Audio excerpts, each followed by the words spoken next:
Lo que todo católico sincero debe saber. ¿Son cristianos los católicos? Hay muchas religiones y sin duda la religión católica es la predominante. Este fenómeno en su mayor parte se debe a que viene de tradición familiar. Pero ¿cuánto de la Iglesia sabe el católico sincero? Hoy día casi 1.000 millones de personas se dicen católicos. Hoy día esta institución promueve el ecumenismo. Hoy día se habla de movimiento carismático católico. Hoy en día los católicos romanos van a un desastre espiritual. Si usted es católico, ¿no se ha preguntado lo siguiente? ¿Por qué esta organización se bautiza a los niños? ¿Por qué el Vaticano posee embajadores en todos los países del mundo y todo el mundo tiene su embajador en el Vaticano? ¿Por qué existen sacramentos como el confesionario?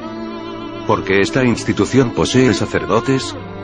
¿Qué es y de dónde surge la primera comunión, la Eucaristía y la hostia?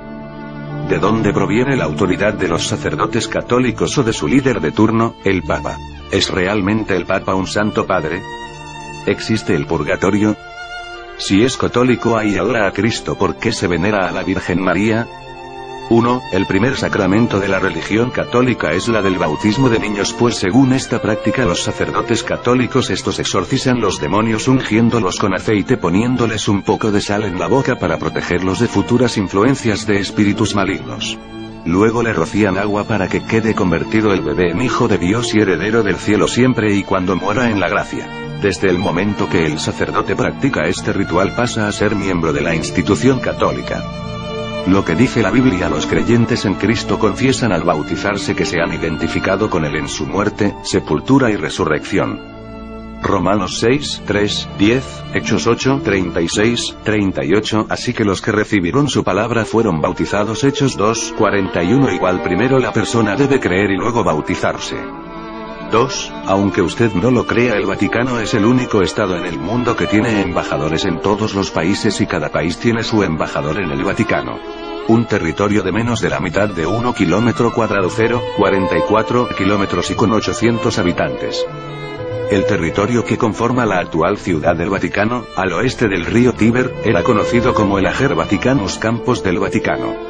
Los historiadores afirman que sus primeros habitantes fueron integrantes de un antiguo pueblo etrusco llamado Vaticum y de allí su nombre, otros que la palabra proviene del latín vates adivino, ya que pululaban adivinadores y magos que presagiaban el porvenir de transeúntes ocasionales. Es decir, desde sus inicios el Vaticano fue el centro de prácticas de brujería. Debido a que el Vaticano es un estado, desde el momento en que un niño es bautizado se convierte en ciudadano del Vaticano. Pongamos este ejemplo para que entiendan. Elena ahora es ciudadana de 2 países. Tiene 2 banderas, tiene 2 presidentes, 2 instituciones y 2 lealtades. El Vaticano es un estado de gobierno, moneda, ministerio de Estado y embajadores, y se le reconoce como nación, al igual que como Alemania, Francia, etc. Si Elena es una buena católica, su primer lealtad es para el Vaticano. Lo que dice la Biblia al respecto. Jesucristo dijo: mi reino no es de este mundo. Si mi reino fuera de este mundo, mis servidores pelearían para que yo no fuera entregado a los judíos. Pero mi reino no es de aquí. Juan 18, 36. ¿Pero por qué este estado llamado Vaticano gobierna en nombre de Dios? Piénselo muy bien. 3. Los sacramentos, confesionario y penitencias. Cuando el católico va a confesarse ante una caseta en la cual se encuentra un hombre, va contristado y lleno de culpas para ser purgadas al confesarse ante un hombre quien le absolverá de sus pecados mediante algún tipo de penitencia que éste le imponga. ¿Pero es esto lo que dice la Biblia? Lo que dice la Biblia al respecto: hijitos míos, estas cosas os escribo para que no pequéis. Y si alguno hubiere pecado, abogado tenemos para con el Padre, a Jesucristo el justo. Y Él es la propiciación por nuestros pecados. Y no solamente por los nuestros, sino también por los de todo el mundo. Primera de Juan 2, 1, 2. ¿Dónde surgió el concepto de confesionario? ¿En el Vaticano? No. Esto no surgió en el Vaticano, esto realmente en la antigua Babilonia, donde adoraban al antiguo dios Sol Baal. Era parte de un sistema religioso ocultista.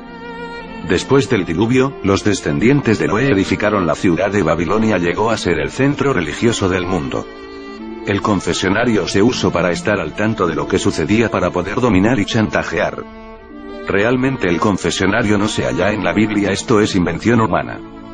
4. ¿Por qué esta institución posee sacerdotes? El término sacerdote fue tomado de la religión judía, lo mismo que el altar, el incienso, etc. Hebreos 8:4. La Biblia indica en orden en el cual una iglesia debe de dirigirse y quienes han de guiarla. Lo que dice la Biblia al respecto. Habla de pastores, diáconos, etc. pero nunca de sacerdotes.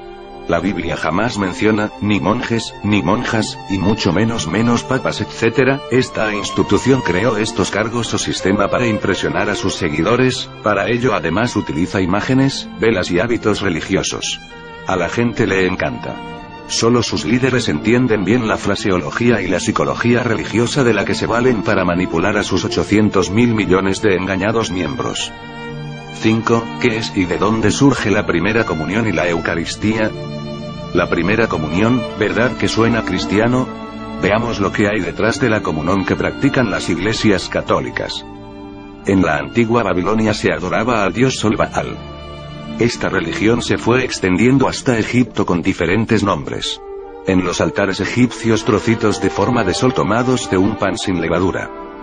Aquellos trocitos eran consagrados por los sacerdotes egipcios, y mágicamente se convertían en la carne de dios Sol Osiris. Este milagro es llamado transubstanciación, en donde se comía a ese dios como en la Eucaristía de los católicos. ¿Qué hay de la Santa Eucaristía? Esta es la hostia, un trozo delgado de pan ácimo que al ser bendecida se convertirá en la Santa Eucaristía. Esta tiene la forma redonda del sol. Los católicos creen que de veras se convierte en la sangre y cuerpo de la divinidad de Jesús y que debe adorarse como Dios. ¿Y la hostia de dónde salió? El sacerdote con sus poderes mágicos, convierte el pan en Cristo mismo. Los católicos creen que el sacerdote es tan poderoso que puede sacar a Cristo del cielo, ponerlo en la cruz y sacrificarlo de nuevo durante la misa. La Santa Eucaristía es colocada en el centro de una pieza con forma de sol radiante llamada custodia. Los católicos tienen que inclinarse y adorar la hostia convertida en Dios. ¿Quién hubiera pensado que los egipcios lo llamaban Osiris mucho antes de que los papas lo llamaran Jesús?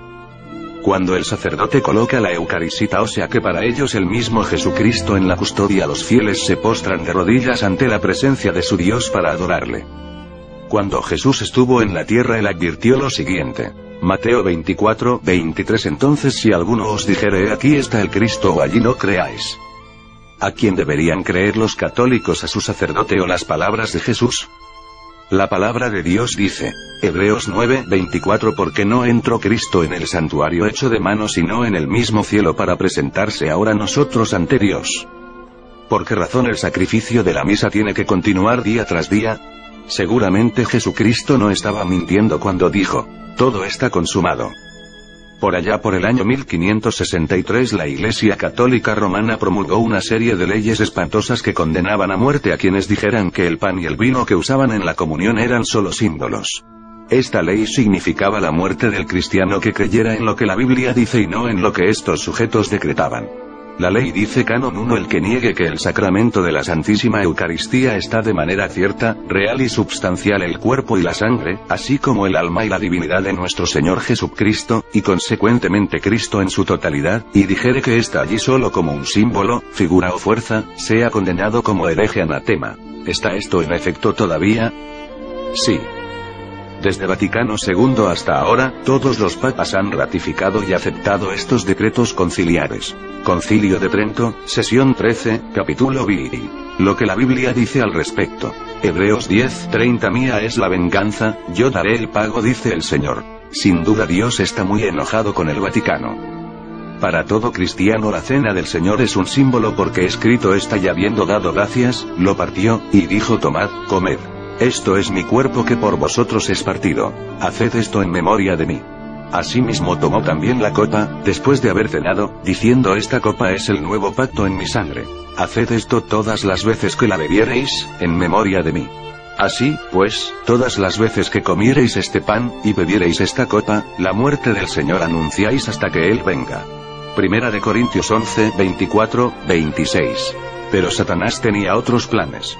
Ideó la manera de que volvieran a presentarse sacrificios continuos, y apareció la misa católica. Logró que se celebraran